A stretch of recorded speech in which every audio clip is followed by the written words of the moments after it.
Everyone thinks because you're a zombie, you don't know good coffee. Well, they're wrong. There's only one brew that gets my seal of approval. Deadly Grounds coffee is my guilty pleasure. The aroma is so intoxicating. It brings all of my neighbors out of the woodwork. Deadly Grounds coffee. Coffee to die for and zombie approved. It's good to get a little deadly. Use the front door! Oh, they're so disgusting.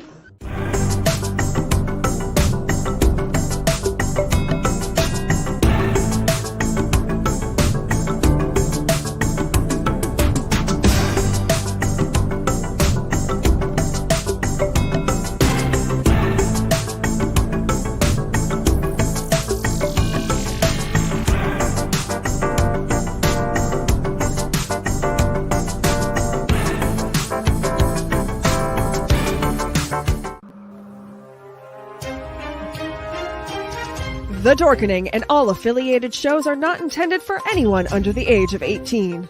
The following may contain discussions or scenes that have adult situations, graphic violence, nudity, strong sexual content, and graphic language.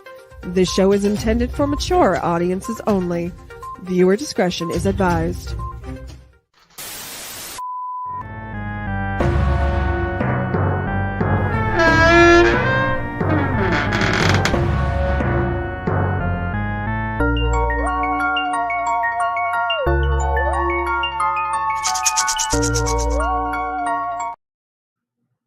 Okay, I have accidentally done the wrong one. Okay, let's try that again. Everyone thinks because you're a zombie, you don't know good coffee. Well, they're wrong. There's only one brew that gets my seal of approval. Deadly Grounds coffee is my guilty pleasure. The aroma is so intoxicating. It brings all of my neighbors out of the woodwork. Deadly Grounds coffee. Coffee to die for and zombie approved. It's good to get a little deadly. Use the front door! Oh, they're so disgusting.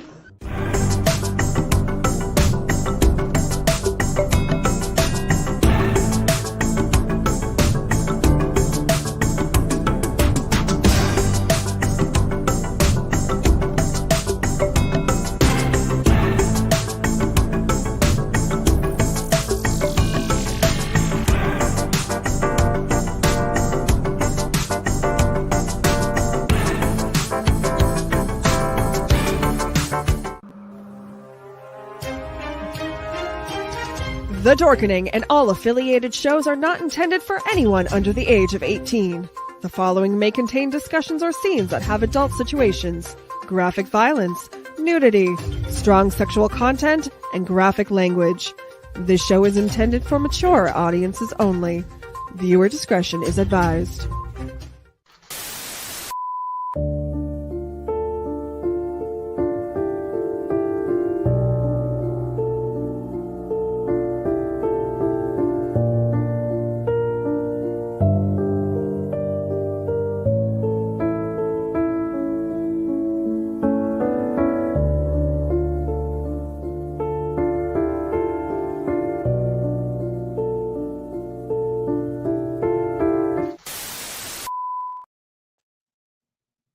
Okay, hello, my lovelies. I am finally got my ducks in a row. Everything else is in nice, neat folders. But tonight, my videos aren't, so we're going to get that straight. With us tonight, we have the amazing Jamie Sizemore, and he's going to tell us about being a funeral director and an embalmer. And I have just been looking forward to this since I was a teenager, because I just wanted to know what was happening when my parents passed away. And now we can finally ask a whole bunch of questions, and he has graciously agreed to be here with us. Thank you so much for being here, sir. You're very welcome. Tell us about you and how you became a funeral director. Well, it's kind of a crazy story. I worked for a private ambulance service, and we got to know a funeral home very well. We did their removals or pickups for them, and I got to know the gentleman who owned it, and he one night said, you've got an attitude for it, and you get through school and you'll have a job. So unfortunately, he passed away before I got finished through school, but I still ended up in the place that where it all began. So 17 years later, here I am, and still at it as much as I can. So that's how it started. It was just one of those fluke things, because I tell you what, as a kid, I was scared to death, scared of funeral homes. I didn't want anything to do with them. Kid in my class, his dad was our local undertaker in the small town I grew up in, and they had a haunted house there one year, and oh man, never ever wanted to go back ever. But here, it's just how it works out, I guess. Life takes you to some odd places. I didn't expect to be here whenever I was a teenager, and I'm glad I'm here now. Yeah. What happens? Okay, let me rephrase. Which do you get more of? The deaths from funeral home, hospital, accident, or homes? There's really no rhyme or reason to it. They come from everywhere, every which way. They happen out of state. I've had them out of country, to get them back here. So there's no rhyme or reason to where they come from. I mean, there's a variety of nursing homes, hospitals, accident victims that have to go to the coroner's office for, examination. And then, there's just a whole variety of things. There's no, so many of this and so many of that. I mean, when it's your time, we get the call, if they want their loved one to come to us, then that's what they do, no matter where they're at. Like I said, I've gotten people from across the ocean and gotten them back to the States, and, back into our small town here in Lima, Ohio. So, that's, it takes a lot of paperwork and a lot of coordination, but it can happen. Okay. How does a loved one, when they come in, how does the funeral process start? Hey, I would like to do a funeral with you. What do I do next? Sure. So basically how it starts is with a phone call. They call us, we pick up their loved ones, and we make contact with them. If it's in the middle of the night, we usually wait till the next morning. We bring them to the funeral home and hold them until we can get a hold of them, because we don't do any kind of work or anything on them until, we have their permission. Of course, we get, at least verbal permission, and then we make up an arrangement time for them to come in and finalize the arrangements. But what's nice, and I always encourage people to do, is, if they have their funerals pre-planned, then if we have their records there, then we already know kind of what they want to do, and we can just go ahead and get started with everything at that point, because they've already signed off that this is what they want, and it's taken care of through there. So okay. So when after that comes in, when you come to the funeral home, you'll go into an arrangement room. The funeral director, he'll seat you, give you a copy of I got the hiccups a little bit. Give you, a general idea of, what to plan for, what to expect in the next, usually it takes around an hour or so. Some take less, some take more. There's no real set guidelines to it. Every situation is different. People, even if their loved one had been suffering for, from cancer or something for years, and they knew it was coming, when the time actually comes, it still hits them like a brick. And I've had people just come in and just shrug their shoulders like, I don't know what to do. And those are the hard ones, because you gotta just, you hold their hand through it, in which, that's what we do. Happy to do it to help people out. But it's not an experience people enjoy or want to do. It's something that they kind of have to do, at least, a couple times in their life, if not more. And, unfortunately, I've lost my parents. I know we were talking before, and you've been in that situation as well. And, I try to be very open with people. If there's something that I can or can't do, I want them to know that. I want them to know that, they call us, we're morticians, we're not magicians. There's only so much of that we can do, and I'd never want to disappoint anybody, but I'm not going to lie to somebody and tell them, I can do this and I can do that. If I can't do it, you just have to be very honest with families, and that's what I do, and that's why I've had people come back to me and call me, on my cell phone, hey Jamie, what do I do? And so, it's okay. That's what I'm here for. Okay. Do you get decedents that have been autopsied more than those who haven't, or is there an odd ratio? No, we get, I'd say it's probably maybe 75-25, the ones that are not to the ones that are. Again, that it could happen. You get once, one every month or two, and then all of a sudden you could get 3 or 4 or 5 of them in a row. There's no rhyme or reason to it. It's just how it works out sometimes, and it's just one of those things that, and the autopsies are sometimes a little harder to take care of and to prepare, but again, it can be done, and hopefully without much notice. But sometimes, especially with people with no hair like myself, that makes things a little tougher. But again, we have things that we can do to try to fix that and make it okay. Okay. A person has come in and they've decided they'd like to have their loved one buried. What would be the steps they would take?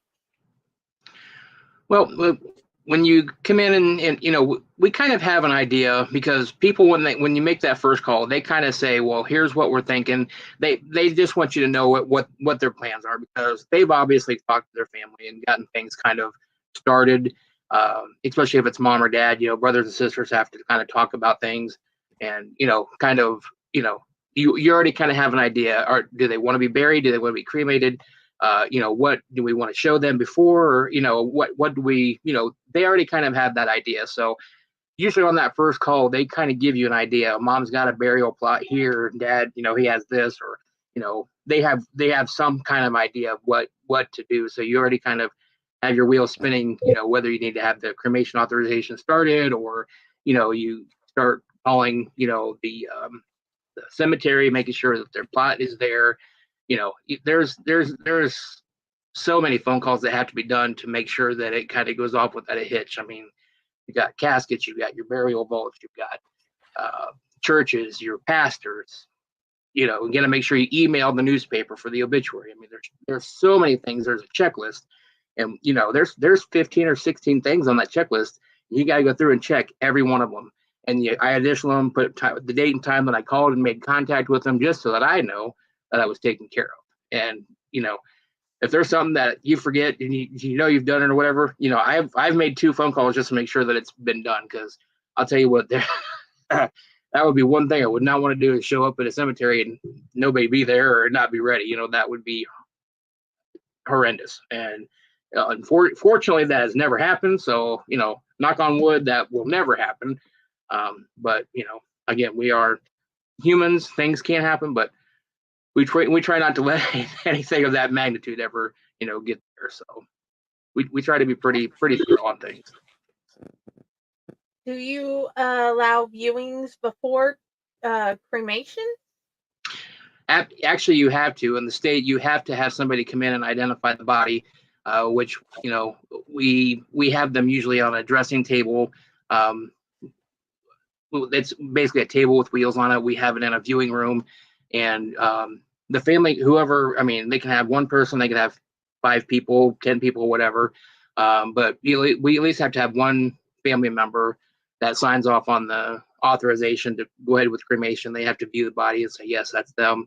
And, we have them, they're just as if we were embalming them, they're fixed and made to look like they're resting, peacefully. Pillow, blanket, the whole lot. I mean, we make them try to look like they're just, comfortable. Like that's, they're resting easy. They're not struggling. nothing like that. And so we do our best to make it as comfortable as we can for the families, because we know they're already hurting, and we know they're already grieving, and we try to help alleviate some of that and help them through that. We don't want to make things any worse for them, of course. Okay. What are the steps for choosing caskets? It used to be you'd have to go in a room, and there were 10 or 15 different caskets to look at. People, they kind of got freaked out by that. They didn't care for that. So a lot of the funeral or the casket companies have come out with pictures, like programs for that you can bring up on your computer, and usually the meeting rooms have large screen TVs in them, so they can actually bring up the different pictures. If mom wanted a wood casket with like a pink interior, so we can put all those parameters in and show them all the different choices that they can get with that. I will say that the production, they're not quite as many as there used to be. The choice is kind of they've kind of scaled back on all the amenities that are available color wise and stuff like that. I mean they're still very nice, don't get me wrong, but just not as many to choose from. And I don't know why they've done that. That's not something I've been privy to. You get to show them what's available and what they have in the warehouse and stuff available. I didn't know you could choose the color for the inside of the interior. Yeah, there's a few different colors. There's like you can get them like in a taupe or like a tan color, pink color, white. Sometimes there's all different ones. I know when my grandfather passed away, we put him in. He was a woodworker, so I found him the neatest inlaid casket with a nice interior, and it just all worked out. So you just have to kind of have an idea of what you're looking for, and then we kind of can show you what's available, and they usually find something that they can agree upon. Okay. How does one go about finding out the steps for going from you picking up the decedent to the cremation? So when we pick the body up, again, we bring it back to the funeral home, and we try to call the family if we don't already know that they're going to be a cremation. Like if we have no idea, who this person is or whatever, we call the information we get from the hospital or the nursing home of the next of kin, and we try to call them and just touch base with them and let them know that we have picked them up, and just kind of get an idea whether what they're thinking of, if they know if they want to be, if they want a viewing, if they want that, so that we can, we try to, if they're going to be embalmed, we try to get that done, as soon as we can, and getting them back to the funeral home, just for the fact that, I wouldn't want, my loved one to just lay there without any kind of attention. I try to get to them as soon as I can, so that we can, have the best possible outcome on that.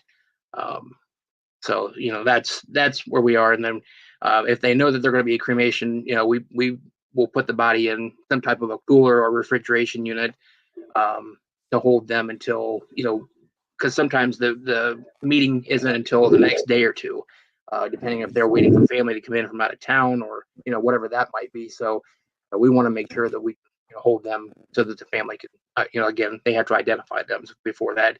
And Ohio requires 48 hours, and you have to have a signed death certificate before we can proceed with the cremation. So we got to make sure we have all of our ducks in a row before that happens.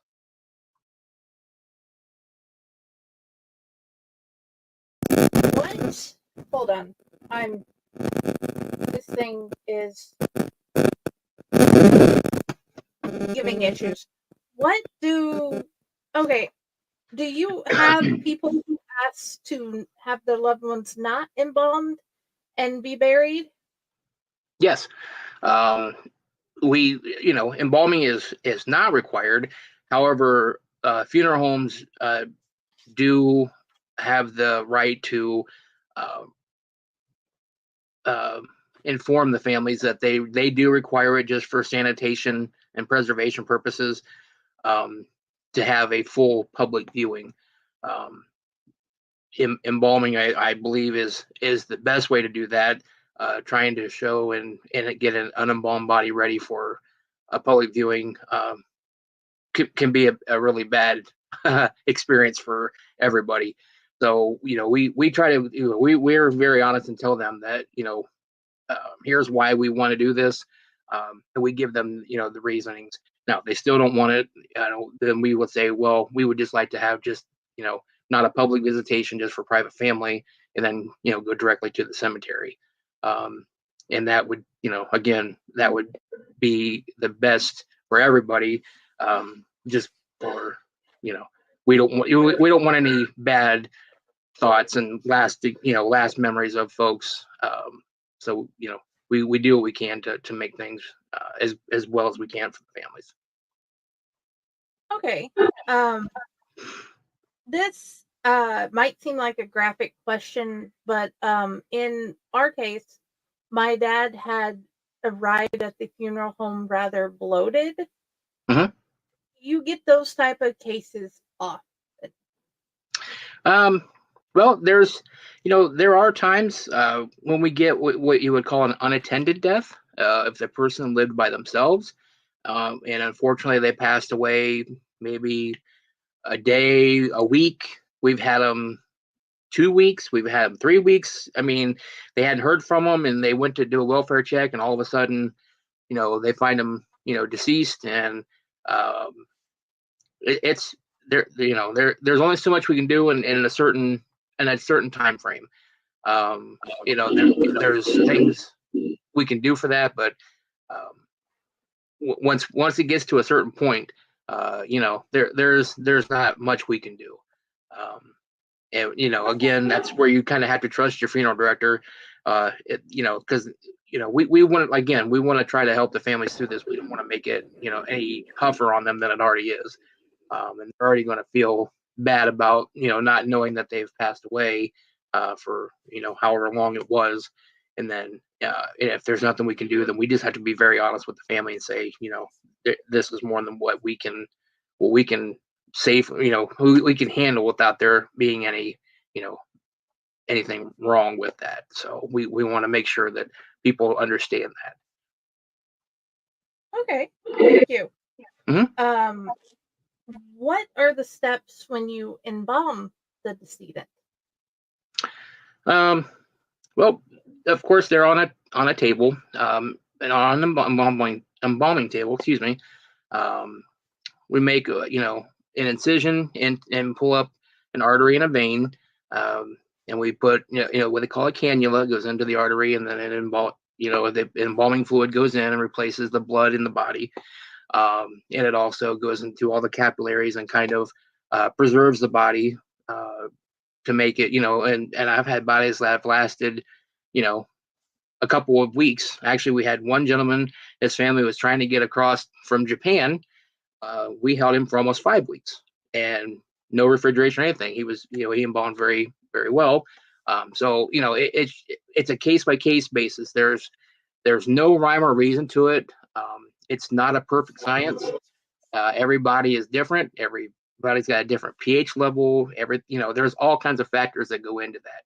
And if you get into the microbiology, which I never thought I'd ever talk about again after I got out of mortuary school, but there's a lot of different factors, and we have to take all that into consideration as an embalmer. You've got a lot of decisions that you got to make, and you got to really think things through on some things, because if something's not working, then you've got to try something else. And we've got a lot of plays in the playbook, but again, there's no real rhyme or reason, or there's no perfect science to it. So we just got to do the best we can, and take care of the family and the decedents as well as we can. Okay. What are the steps for cremation? Again, same thing. We hold the body in refrigeration until we have them ID'd. We have to get a signed death certificate by the doctor. As soon as we have that, we can go ahead with the cremation. We take them to the crematory. We turn them over, sign them over to the crematory. They take control of the body, and then the cremation occurs.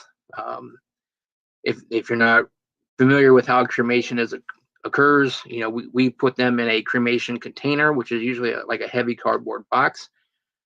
They go into what we call a retort, which is the furnace,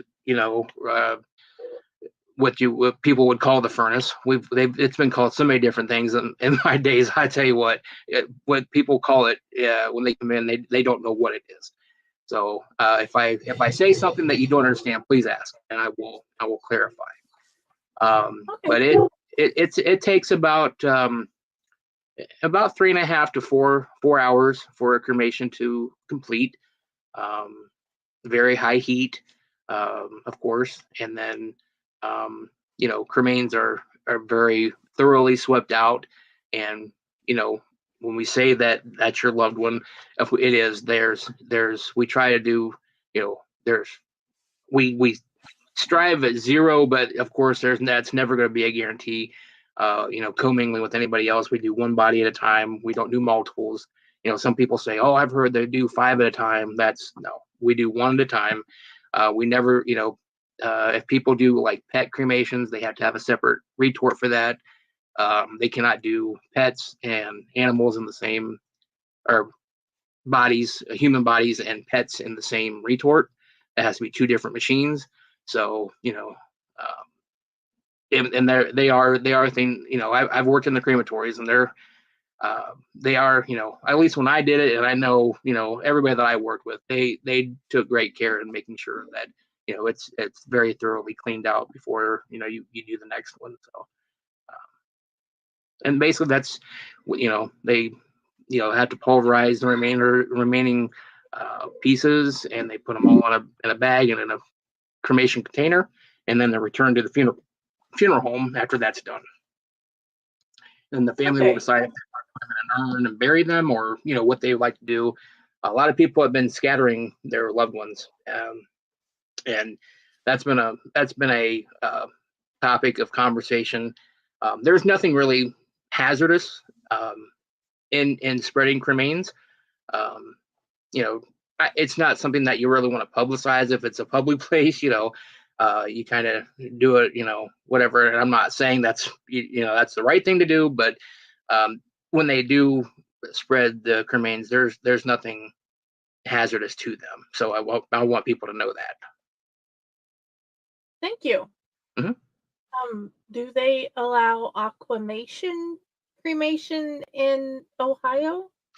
I will tell you, there was a funeral home in Columbus, Ohio, that started, has all of everything available and ready to do that, but it has not, to my knowledge, been approved by the state board of embalmers and funeral directors. I don't know what the holdup is on it. I have not personally really well versed on that. I know of it, but I've never really dealt with it. So I know that is as a form that it can be done, but it's just not something that's recognized by our state as of yet. Now that may have changed recently that I don't know about, but last I knew is that it's it's in their garage and waiting to be used. But I know that there are a couple places that are set up for it, but just hasn't been approved yet by our board. What about the again, I don't know much about that. That's something that I haven't really dealt much with. I know that some of them, after cremation, they will, put some of the cremains like with a new tree or something like that. They have done that, but the actual composting, I don't. I know with the green burials, we've done a few of those, but if they're buried, all of our local cemeteries require a outer burial container or a vault because of when the ground settles, it leaves quite a backfill where they have to go back and fix that, and it causes the ground to sink in. So they require that outer burial container to help with the ground settling and everything. So green burials, I've witnessed a couple of them. I've never personally done one of those myself. I just know that they have been done. But again, if they want to be buried, they do have to be put into one of those vaults, some type of an outer burial container, and that's because all of the cemeteries around here at least require that. Will you explain the green burial? Basically, they put them in that looks like a basket weaved box container, and they're not embalmed. They just want to be placed in there and put in the ground as soon as possible and let nature take its course. A lot of people, they don't want all the pomp and circumstance of a traditional funeral, as you might be aware of. They just want, some people just want it simple, done, over with. They say, put me in a pine box and bury me. There's some people that live by that, and they're like, I don't want anything except for put me in the ground, and that's it. I don't want anything else. Okay. Can you help explain like the terminology that you use? Like, Kyle had said that some funeral homes use the word guest to describe the decedent. Or what other words you might use to explain things to the family as you set up the steps? We really don't have, other, funeral directors and embalmers, we learn a lot of things, but when it comes to talking to the public, we try to be fairly, we want to use terms that you'll understand. We want to talk to you like we're talking here. If people, when they want to know about things, you try to give them the best answer they can, because you don't want to be real graphic about things. People know, they have an idea. They've seen movies, they've seen, documentaries, whatever, and they have an idea of what happens. And we had to tell them that it's really not exactly like you see in the movies. And there's a whole different aura, with that. It's not a black room and candles and creepy music and all this stuff. It is absolutely nothing like. Usually, preparation rooms are usually white. They are, we use a lot of bleach and disinfectants in there. So they're actually very clean. One of the cleanest rooms you'll probably want to ever step foot in, because we do have to, take proper steps, after each time that we do things, to make sure that we kill any bacteria, any infection, or anything like that. We don't want it as embalmers, and we surely don't want to pass it on to another body, especially if we have, something, whatever it is, and spread anything, of course, or make anybody sick. We definitely don't want to do that. Do you talk to the decedent as you prepare them, or do you have like a playlist or an audiobook you guys listen to while you're doing your preparation? Well, I do talk to them, and I don't want to seem weird by that, but it kind of helps in the overall of doing things. I just find myself kind of explaining what I'm doing to, as I'm doing it. Or if things just aren't working, I'm like, come on, you got to work with me here, and I just kind of, I don't want you to think I'm crazy or weird or anything like that. It's just, there's just sometimes that you got to talk to them and just like, you got to work with me here a little bit. We got to get this, help me with this, work with me a little bit. And, I'll tell you what, more times than others, they'll say, oh, he was a stubborn one. And I was like, yes, he is. He absolutely is, and they seem to keep their stubbornness going even after they pass away, and it's kind of funny. But to have a full-blown conversation, no. We have a radio in there. Some prep rooms actually have a TV in them. I've seen. Ours does not. We listen to music in ours, which is okay. I don't want to watch TV because I'm doing stuff like that. I've heard of places doing that. I have to keep my mind focused on, what I'm doing. Okay. I don't think you're weird, and you're not the first one I've heard that say that they have talked to the body. I Yeah. just wondered if it was like, because I know even though they've passed, you still want to show them the same respect.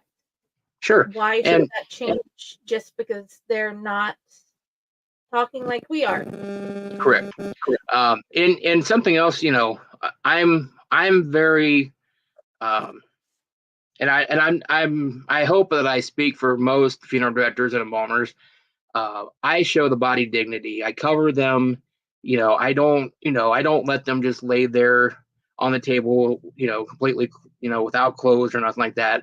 I cover them, as much as I can during that period of embalming. And, I treat people as I would want to be treated, when I'm laying there someday. I don't want to be, exposed, even though it's a locked room and nobody, not many people have access to it. But I still try to protect, people's modesty, even after they've passed. I mean, yeah, that's, they're most vulnerable at that point, even though the spirit might not be there, I treat people as I would want to treat my own family, and I have embalmed my own family. My grandfather, my grandmother, it's, kind of what, you kind of get what you give, and I give respect to people, and I get respect from people, and that's what you have to do in this industry to make it and be successful in it. Yes, I can see how the whole industry is a complete, the more respect, the better everything smooths out. Right. When you guys are having the part, in, do you guys have a chapel or do you guys send them to the church? They can do either. The services are either the funeral home usage. There's two. The place that I help with, I'm not currently an active funeral director embalmer. I just do it part time to help. I was involved in a near fatal accident a few years ago, so I'm kind of limited with mobility, back, hip issues. So I still do, some part time work when I can. But when I was working, I've worked in some larger cities like Columbus. I did work in Columbus, Ohio for a little bit. And that was crazy. I mean, you could get up to 15 calls in a night down there. So, I mean, there was 4 chapels, and there was times where there were 16, 18-hour days, if not longer sometimes. So, I mean, it just depends. And I've worked, in our town where, well, we've gotten just as, not that busy, but I mean, we've had several calls in the night come in before, and it gets kind of hectic. So, it is, where, whatever you can, do for the family, if they want to, do a service at the funeral home, if they want to do a service at the church, if they want to do it at a BFW hall. I mean, we've went a lot of places. One time we even did it at a chapel at the hospital so that their family that was in the hospital could come down and be part of the service. We wheeled a casket right into the chapel at the hospital. So, we'll do whatever we can as long as we have the permission to do it. We do what we can to help the family, because right now, like I said, they're at their most vulnerable when that happens. They're lost. They really don't know what, but I promise you, if you take care of that family, they will remember you. I mean, I have people come up and still hug me to this day. They see me at the store, they see me wherever. They don't forget me. And I appreciate that fact. That means I've done my job and what I need to do to help them. That makes me feel better to know that funeral directors do get random hugs from people, are very appreciative. We do. To this day, I mean, I have families that have basically adopted me in their family.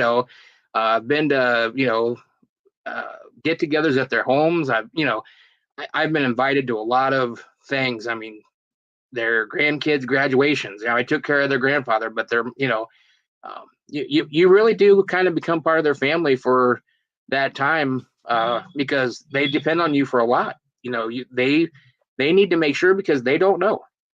And that's my job to make sure that is done for them. and you take care of them the best that you can. Do everything in my power to make things right, even when it comes right down to the color of the flowers on the casket. You try to get them, everything that you can possibly do for them, we do, and they do remember you. And that's one thing that I'm grateful for, is that when you do a good job, they make sure to let you know that. That is amazing. Do the funerals themselves differ often? There are a lot of yes, they do. I'm going to go back to working in Columbus again. I learned a lot of different religious services. I learned Hindu services. We had services for Muslim folks. There was a whole new learning process when it came down there. We learned a lot of different services and way different customs and different cultures celebrate and the death of somebody. And some of them they call it a celebration. Some people go, "You're crazy. Why? It's not a time to celebrate." Well, it is. I mean, some people, it's a life well lived, and they're there to honor that, and whatever they got to do to honor their loved ones, they do it. And there are some traditions out there. It just shocked me when some of them came up. I was like, didn't know that. There's some cultures that somebody has to stay with that body until they bury them the next day. So there's somebody that actually stays in the funeral home in that room with them until the next day when they take them and they bury them. And there's some that have different things. Some of them, their cremation services are. It's very. There's a lot of knowledge to that. They teach you in a hurry what you need to do, so you kind of try to read up on it, but they'll tell you, and that was something I always stressed to them. I need you to tell me because I am not familiar with this, and they're very good about that. There's somebody that will lead you, somebody that's in their religious sect or whatever, that will tell you what they need to do, and you take a lot of notes because you got to make sure that you do it, and then they'll bring business back to you, and they'll bring other people to you because you do honor their wishes. You do things the way they want it done, and that's the name of the game right there. Is you get your name out there as somebody that'll take care of them, and that's what you strive for. That is awesome. What are some takeaways you've had from different funerals?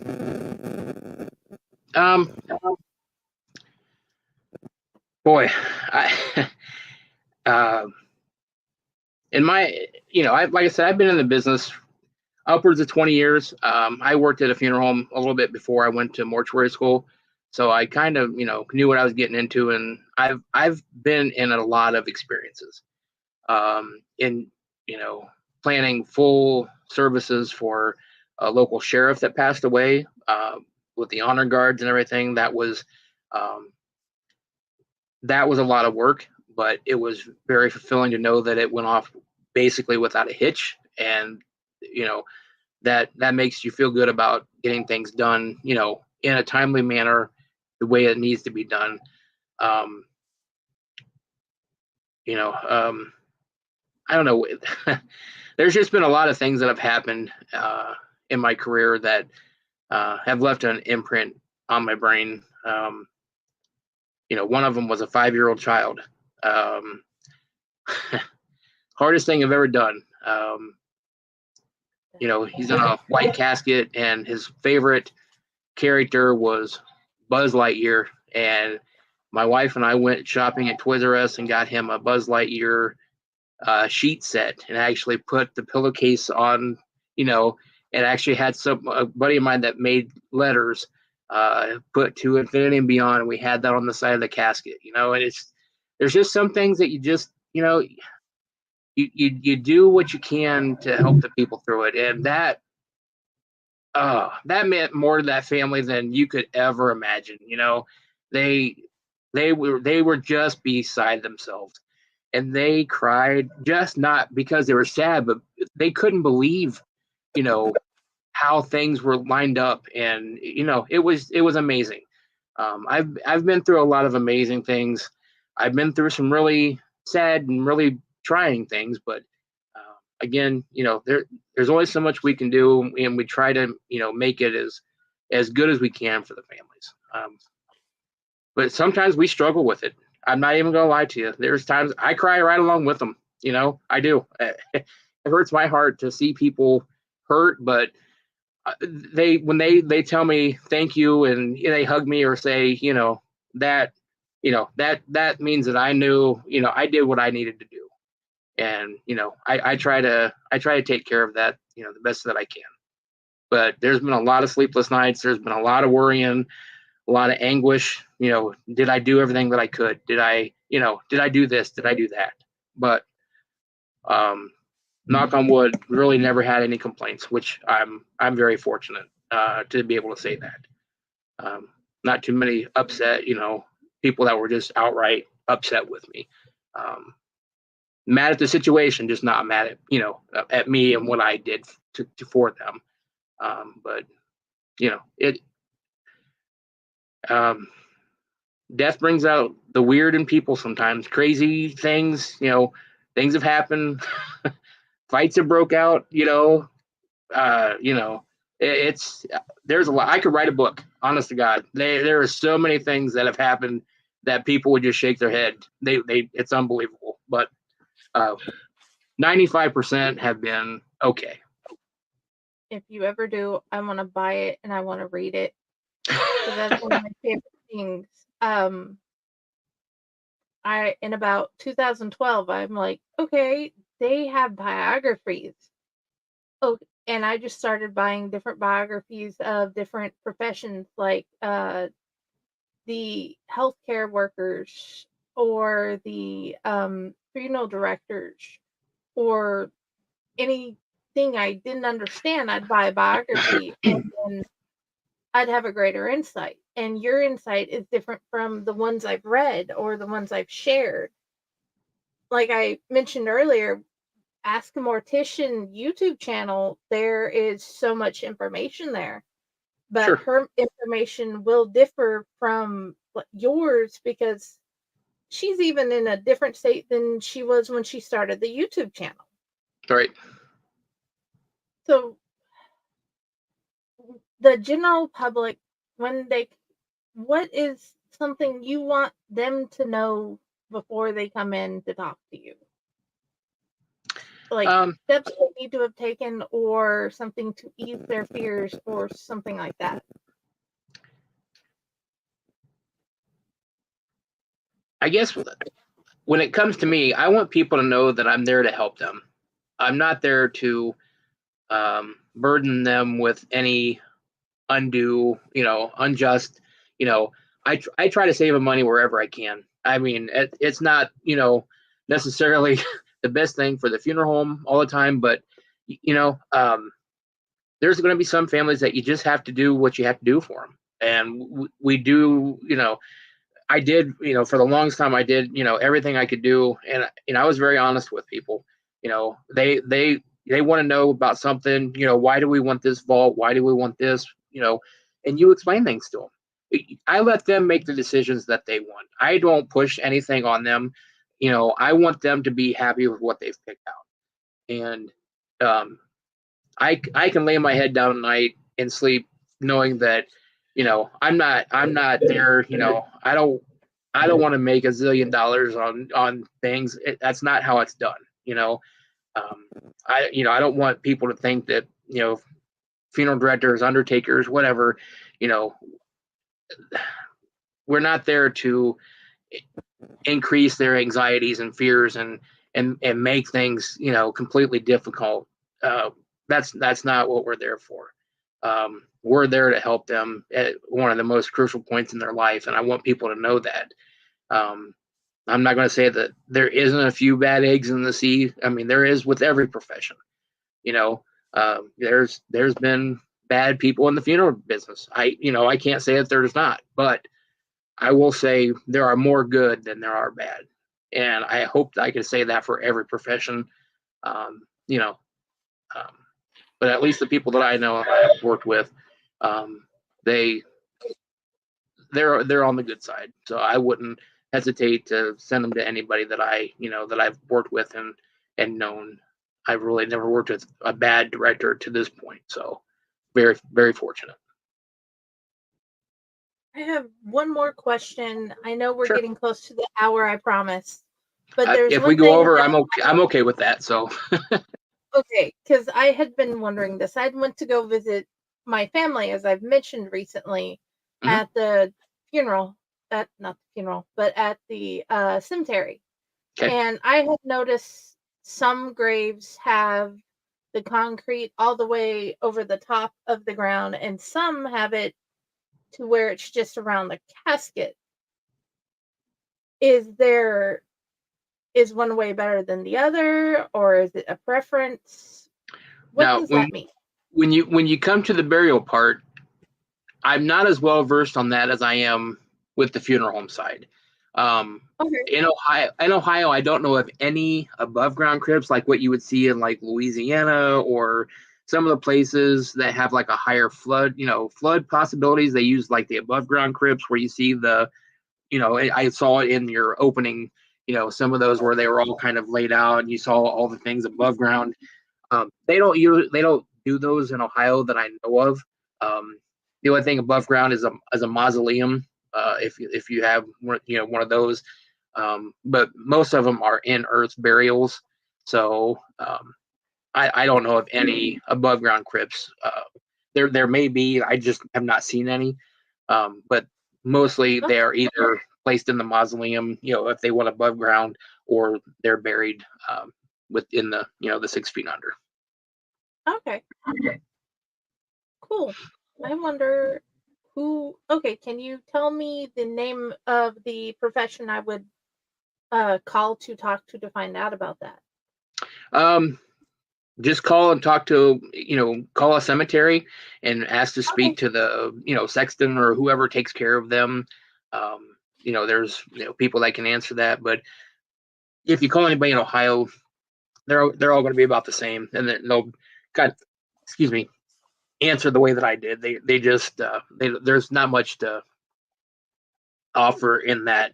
They don't have a lot of the above grounds here. I've only seen pictures of them, like I said, but those were down, in the southern states and stuff where hurricanes and floods and stuff happen. Um, I've seen pictures where crazy things have happened when the earth floods and stuff like that. So fortunately, up here we don't get a lot of that. Hurricane flooding situations is often, so we don't have to worry about some of the stuff that they do down there. So Okay.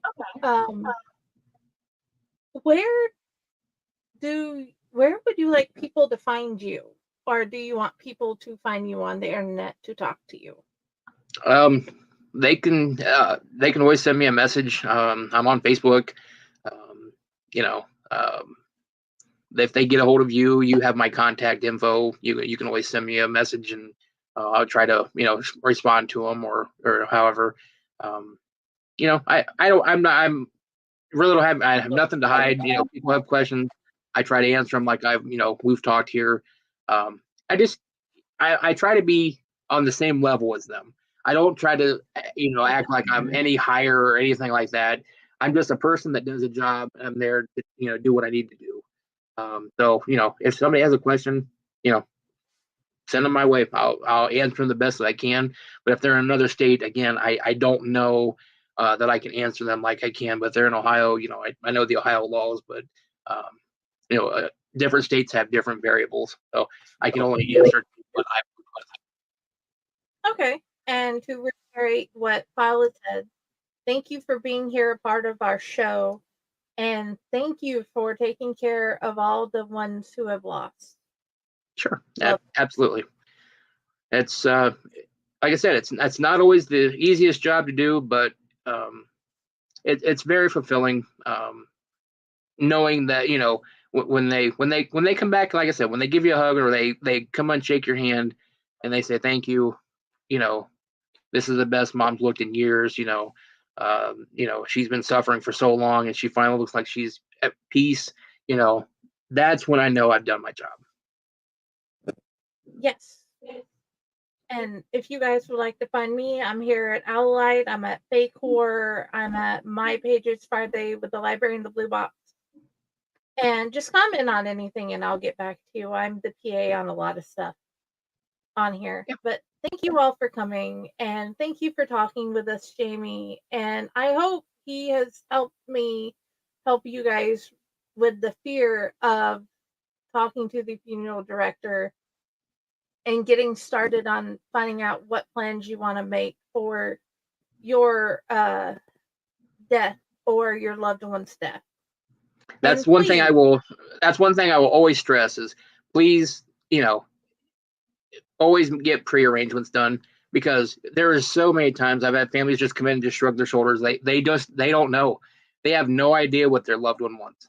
And those are the hardest ones, because we've got to take things in baby steps, because they've never done this. They don't know. We'll get them through it, but it's just a lot easier when, you know, you've talked with your loved one and you tell them, you know, death is a taboo thing. I get it. Nobody wants to talk about it, but it's going to happen to us all. We can't escape it, you know. So make sure you tell somebody, you know, that's the best thing you can ever do for your family is tell them, you know, what you want done. And that saves a lot of heartache and headache for your family, especially. You know, we're going to get them through it, but it's just how it's going to affect them. And when they come in, because some of them have a chip on their shoulder because they just don't know and they're scared. They think it's going to cost, you know, $80,000 to bury dad. No, it's not. You know, it's never that much. Don't, you know, but what I'm saying is they have this irrational fear that they don't know, and they're very upset by it. So I hope that I can alleviate some people's fears and knowing that, you know, unfortunately the day is going to come where you have to be in that position. So hopefully you get somebody, you know, hopefully you get a director that's, you know, that will, you know, take good care of your family. You know, Google them, you know, see what their ratings are. You know, people aren't afraid to say, you know, if they got mistreated, they got, you know, whatever, something didn't happen, they'll leave that on there. So, you know, look and make sure that, you know, they're up and up. You know, do your homework. I mean, that's all I can say. Hopefully, you know, you can get somebody that's knowledgeable and will take care of you, and that's the ultimate name of the game is taking care of the family. What he said. Yes. At least I hope I'm pointing it. I'm not sure. It's hard. But yes, what this lovely, amazing gentleman said, and thank you again for teaching us. Have a good night, everybody. Bye. Thank you. Bye-bye.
Greetings and shabibans. We are the Retro Reductibus Cephala Podcast, a long-form bi-weekly show that celebrates all the things that made growing up awesome. Yeah, that sounds good, but I don't know what all those words mean. I think what Parasite seems trying to say is that on Retro Reductibus, we explore a range of retro goodness, from toys, video games, and movies, to cartoons, and even snacks and school lunches. And we do it all with a positive spin, a slew of killer guests, and some very adult language. And you know what else is cool? No. This crazy show is part of the Door King Podcast Network with new episodes every Tentacle Tuesday. What's that? And if waiting 2 weeks for a new episode gives you a sad, know that we drop bonus episodes all the time, like the off-format Crow's Nest and an interview series we call The Brig. You can listen to Retro Redoctopus on Apple Podcasts, Spotify, Stitcher, or any app that's cool enough to carry the only show that celebrates all the things that make growing up awesome.